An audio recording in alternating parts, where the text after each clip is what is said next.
Hello दोस्तों, नमस्कार। मैं प्रतिभा पांडे स्वागत करती हूँ आपके अपने यूट्यूब चैनल स्टोरी जोन प्रतिभा में। तो दोस्तों, आज हम आपके लिए लाए हैं कुछ बहुत ही बेहतरीन कि आप 90 सेकंड में किसी को भी कैसे प्रभावित कर सकते हैं। 90 सेकंड में किसी को प्रभावित करने के तरीके, क्या आप जानना चाहते हैं हमारे इस तरीके को? तो हमारी वीडियो में लास्ट तक बने रहिए। तो शुरू करते हैं 90 सेकंड में किसी को भी प्रभावित करने के तरीके। पहली चीज होती है, जब आप किसी से भी मिले तो साफ सुथरे कपड़े पहनकर मिले। कपड़े महंगे हैं या सस्ते फर्क नहीं पड़ता दोस्तों, लेकिन साफ सुथरे होने चाहिए, क्योंकि आपको तो पता ही होगा, first image is the last image. और दूसरी बातें हैं, उनकी बातों को बहुत गौर से सुने, दिलचस्पी के साथ। सामने वाले व्यक्ति को ऐसा न लगे कि आप उनको इग्नोर कर रहे हैं, क्योंकि हम सबको अच्छा लगता है जब कोई हमारी बात ध्यान से और दिलचस्पी के साथ सुनता है, तो हमको कितना अच्छा लगता है। उसी तरह से दूसरे लोगों को भी आपकी ये चीज़ काफ़ी प्रभावित करेगी। और तीसरी चीज़ें हैं, आंखों में आंखें डालकर बात करें। बात करते वक्त इधर उधर ना देखें, क्योंकि आंखों में आंख डालकर बात करने से ही आपका आत्मविश्वास दिखाई देता है। और चौथी चीज़ है दोस्तों, लोगों से मुस्कुराकर मिलें। मुस्कुराहट आपके चेहरे पर इस तरह बिखरी हो कि ऐसा लगे कि आप सामने वाले व्यक्ति से मिलकर बहुत खुश हो। और पांचवी चीज है, जब भी किसी से मिलें आत्मविश्वास के साथ मिलें, क्योंकि आपका आत्मविश्वास ही लोगों को आपकी तरफ प्रभावित करता है। और छठवीं चीज है, एक शांत और मध्यम आवाज में बात करें। और बात करते हो कभी भी किसी की बुराई ना करें, क्योंकि यह आपकी एक गलत पहचान बना देगा, जिससे लोग आपसे दूर रहना ही पसंद करेंगे। प्रश्न ये है, 10 मिनट में ऐसा क्या सीख सकते हैं जो मेरे शेष जीवन के लिए उपयोगी होगा? तो उत्तर दोस्तों ये है, यह वाकई दिलचस्प है। कृपया इससे गुजरें, या सिर्फ एक अच्छी आदत का पालन करके बहुत सारे जीवन को बचाने में मदद कर सकता है। हम सभी लोग अपने सांसारिक जीवन में शेविंग ब्लेड का उपयोग करते हैं। इसका उपयोग करने के बाद आमतौर पर इसे कूड़ेदान में फेंक दिया जाता है। लगभग 90% लोग ऐसा कर रहे हैं, क्योंकि वे इसके प्रतिकूल प्रभावों के बारे में नहीं जानते। कूड़ेदान में फेंके गए ब्लेड हजारों निर्दोष जानवरों की मौत का कारण बन रहे हैं। यह ध्यान देने योग्य है कि जब कोई जानवर कचरा खाता है तो ब्लेड उसके गले में फंस जाता है और यह अत्यधिक पीड़ा देता है, परिणाम स्वरूप मर जाता है। असहाय पशु के साथ ब्लेड को अपने गले से निकालने का कोई साधन नहीं है। तो दोस्तों, एक बेहतर और सुरक्षित विकल्प है इस्तेमाल किए गए ब्लेड को एक बॉक्स में या एक बोतल में इसी तरह के आइटम में डालना। मैंने जूते के कार्डबोर्ड बॉक्स का उपयोग करना शुरू कर दिया है। अगर हम रोजाना शेव करते हैं तो भी बॉक्स 3-4 साल में नहीं भरेगा। जब हमें लगता है कि यह भरा जा रहा है, तो हम ब्लेड को मिट्टी से 2-3 फीट नीचे दबा सकते हैं। ब्लेड बहुत कम समय में जंग खा जाते थे और किसी भी व्यक्ति या जानवर को नुकसान नहीं पहुंचता था। कहा जाता है कि ब्लेड से तेज कुछ भी नहीं, तलवार भी नहीं। यह गतिविधि हमें कुछ भी खर्च नहीं करेगी। हालांकि यह अन्य जीवित प्राणियों के जीवन को बचा सकता है, जिनकी लागत का भुगतान नहीं किया जा सकता। साझा करना ही देखभाल है, तो कृपया इसका अभ्यास करें और इसे साझा करें। आज मैं आपको 5 शर्म खत्म करने के तरीके बताऊंगी, जो 2 मिनट में निकालकर इसे जरूर सुनें। पहली है, हर रोज शीशे के सामने खड़े होकर प्रैक्टिस करें। इससे आपका आत्मविश्वास, कॉन्फिडेंस बहुत जल्दी बढ़ेगा। और दूसरी चीज़ है, जब भी आप किसी से बात करो तो कोशिश करो कि आप उसकी आंखों में देखकर बात करें, क्योंकि इससे आप कॉन्फिडेंट व्यक्ति दिखेंगे। और तीसरी चीज़ है, अगर आप किसी पार्टी में हो और वहाँ आपसे किसी लड़की ने ही या हेलो बोल दिया, तो आप घबराओ मत, बल्कि चेहरे पे हल्की सी मुस्कान लाकर उनसे बात करो। और चौथी चीज़ है, अपने निगेटिव विचारों को दूर कर दो। कुछ लोग बस यही सोचते हैं कि मैं ऊंचा नहीं हूँ, मैं गोरा नहीं हूँ। इन चीज़ों से फर्क नहीं पड़ता। अगर आप खुद की नज़र में परफेक्ट हो तो आप डेफिनेटली परफेक्ट हो। और पांचवा है, सबसे ज़रूरी है कि आप हमेशा अपने आप को स्पेशल समझें। हर इंसान में कुछ न कुछ खूबी होती है जो आप में भी है दोस्तों। ऐसा नहीं है कि सामने वाला व्यक्ति परफेक्ट है इसलिए अपने आप को स्पेशल समझो। और 6वीं चीज़ है, लास्ट है, एक अधिक तरीका जो मैं आपको बताना चाहता हूँ कि जिसको मैंने अपनी लाइफ में हर प्रॉब्लम्स के समय इस्तेमाल किया, वह है विजुलाइज और इमेजिनेशन करना। इसने मुझे मेरी लाइफ में बहुत मदद की। अब तक आपकी शर्म खत्म नहीं होगी जब तक आपके अंदर आत्मविश्वास नहीं आ जाता। इसलिए जब तक आपके अंदर आत्मविश्वास नहीं आ जाता तब तक आप विजुलाइज करें कि आप आत्मविश्वासी व्यक्ति हैं जो कभी भी किसी से भी बात कर सकता है और किसी भी परिस्थिति में अपनी बात रखने का दम रखता है। इन तरीकों को इस्तेमाल करके मैंने अपनी ज़िंदगी के अंदर आत्मविश्वास हासिल किया और शर्म को अपनी लाइफ से निकाल फेंका। और आप सब भी इसका इस्तेमाल करें, अपनी ज़िंदगी से शर्म को निकाल कर फेंक सकते हैं। अगर आपको भी कुछ शर्म खत्म करने के तरीके मालूम है तो हमारे साथ कमेंट बॉक्स में ज़रूर शेयर करें, ताकि हमारे दूसरे भाई बहन भी आपका लाभ प्राप्त कर सकें। और दोस्तों, इसी वीडियो में गरुड़ पुराण का सबसे महत्वपूर्ण संदेश क्या है, तो दोस्तों उत्तर है इसका कि इस दुनिया में कोई किसी का नहीं है, जैसा कर्म करोगे खुद भोगना पड़ेगा। और दूसरी चीज़ है, मरने के बाद सारी संपत्ति यहीं रह जाएगी, यमलोक सिर्फ आत्मा और कर्म ही जाएंगे।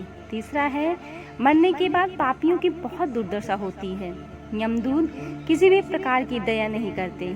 चौथा है, जीवात्मा प्रियजनों की याद में भयंकर विलाप करता है, जबकि प्रियजनों को मृतक की संपत्ति में ही रुचि रहती है।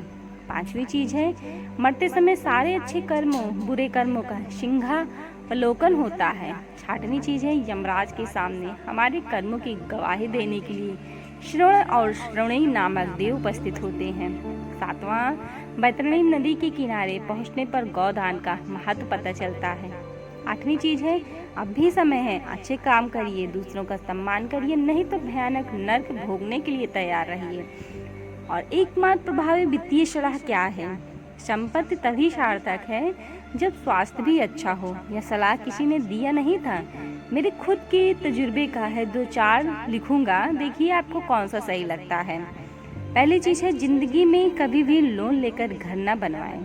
क्यों?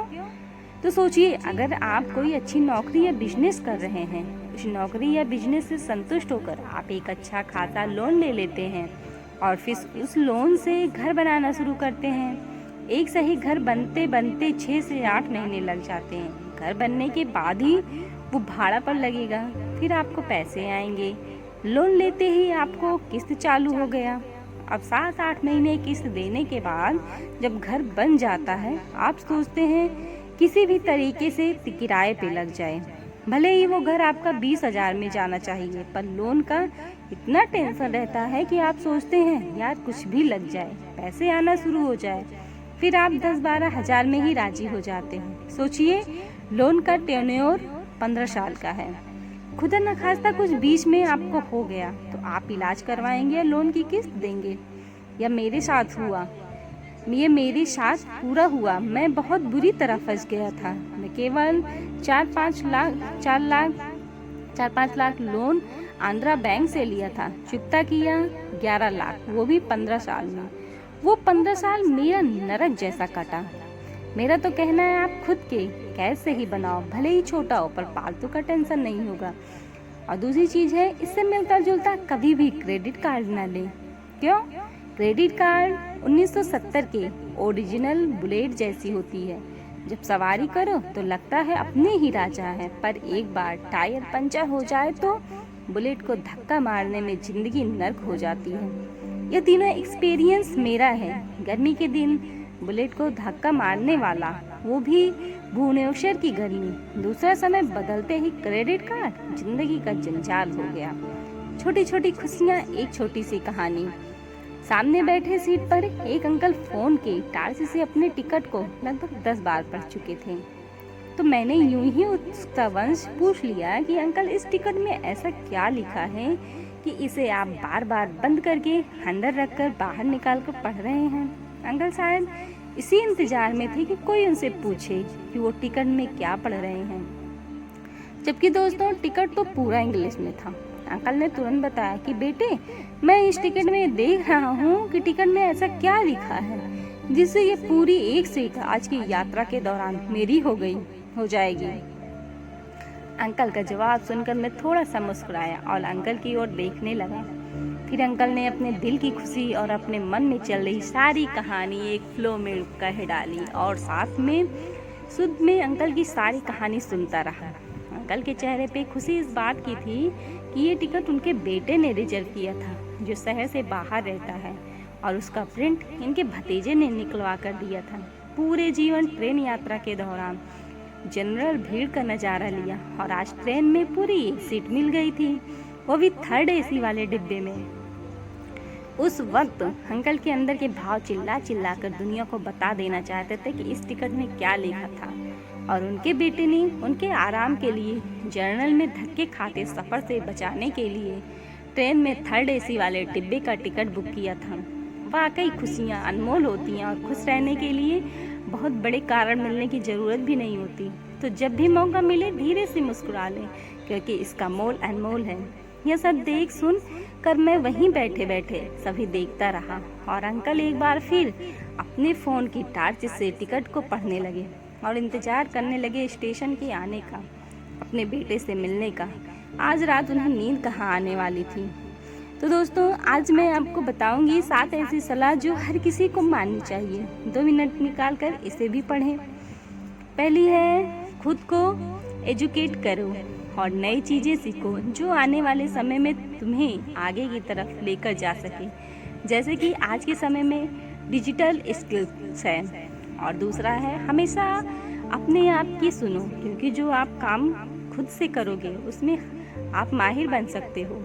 और तीसरी चीज़ है, हर महीने जितने हो सके पैसे सेव करो और धन के संबंधित ज्ञान एकत्रित करो, ताकि आप इन बचाए हुए पैसे को और बढ़ा सको। चौथी चीज़ है दोस्तों, कभी भी किसी पर भरोसा मत करो, क्योंकि यहाँ पर लोग हमदर्द कम और मतलबी ज़्यादा हैं। और पांचवी चीज़ है, अकेले चलने का साहस करो, हर समय दूसरों के इंतज़ार में पीछे मत रहा करो। और छठवीं चीज़ है, अपने माँ बाप की बातों को सुनो, क्योंकि सारी बातें छोड़कर अंत में वो आपका भला ही चाहते हैं। और सातवां है, जी आपकी अपनी ज़िंदगी का जो भी फैसला लेना है खुद से लें, क्योंकि आपकी ज़िंदगी बर्बाद करके दूसरों को थोड़ा सा भी फर्क नहीं पड़ेगा। यह कुछ ऐसी सलाह है जो हर व्यक्ति को माननी चाहिए और अपनी ज़िंदगी में आगे की तरफ बढ़ने के लिए। प्रश्न होता है कि क्या ऐसा कोई संकेत है जो यह बता सके कि वाकई कोई दैवीय शक्ति या डिवाइन पावर हमारा साथ दे रही है? तो दोस्तों, उत्तर ये है, हमारे साथ दैवीय शक्ति की अनुभूति को खुद तक सीमित रखनी चाहिए, लेकिन कभी कभी ये सार्वजनिक करने से लोगों की ईश्वर के प्रति श्रद्धा बढ़े। इस आशय से मेरे साथ हुई एक घटना यहाँ साझा करता हूँ। करीब 14-15 साल पहले की बात है। एक बार मुझे कुछ कार्य से भीलवाड़ा राजस्थान के पास एक गांव में जाना था।